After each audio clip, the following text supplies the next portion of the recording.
ভাই এতে আধুনিক পদ্ধতিতে মরিচ চাষ করবে, হামসা জাত, এটা কি হাইব্রিড না লোকাল? হাইব্রিড। কিভাবে চাষ করবেন একটু বিস্তারিত বলেন। গোড়া থেকে বলবো। জি। এই জমিটা হচ্ছে 15 শতক। এই 15 শতক জমি আমি 8 টন চাষ দিছি। চাষে ভার্মি কম্পোস্ট দিছি, তারপরে পাউডার দিছি, টিএসপি দিছি, পটাশ দিছি, সব কাটা হারে 2 কেজি করে দিছি, যে আপনার 7 থেকে 8 টন চাষ দিছি। চাষ দিয়ে এই যে এখন বেড তৈরি করতেছি। এক একটা বেড চওড়া হচ্ছে 3 ফুট আর ড্রেন চওড়া হচ্ছে 2 ফুট। এই 3 ফিটের ওপরে আমার 4 ফুটের মালচিং যাবে।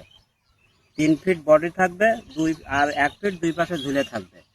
এই হচ্ছে আমি মালচিং দিয়ে চাষ করতেছি। আর মালচিং দেওয়ার সুবিধা হচ্ছে এই জমিতে বা অন্য যে কোনো জমিতে পর্যাপ্ত পরিমাণে আগাছা হয়। যদি আপনি মালচিং দেন তাহলে আগাছা নিড়ানোর আর ঝামেলা থাকবে না, সার খরচ কম হবে, সেচ খরচ কম হবে, গাছের রোগবালাই কম হবে এবং ভাইরাসও কম লাগবে। ওই মালচিংই তো খরচ বেশি পড়ে যাবে না? যখন মনে করেন যে একটা মালচিং কিনতে তো গেলে অনেক টাকা। মালচিং এর খরচ বেশি হলেও আপনার এখানে লিভার খরচ কম লাগবে, সেচ সার, তারপরে আপনার কীটনাশক সবকিছু কম লাগবে।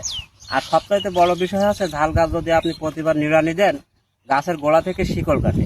আর এই মালচিং দিয়ে গেলে শিকড় আর কাটবে না, ওই গাছের ভাইরাস আর লাগবে।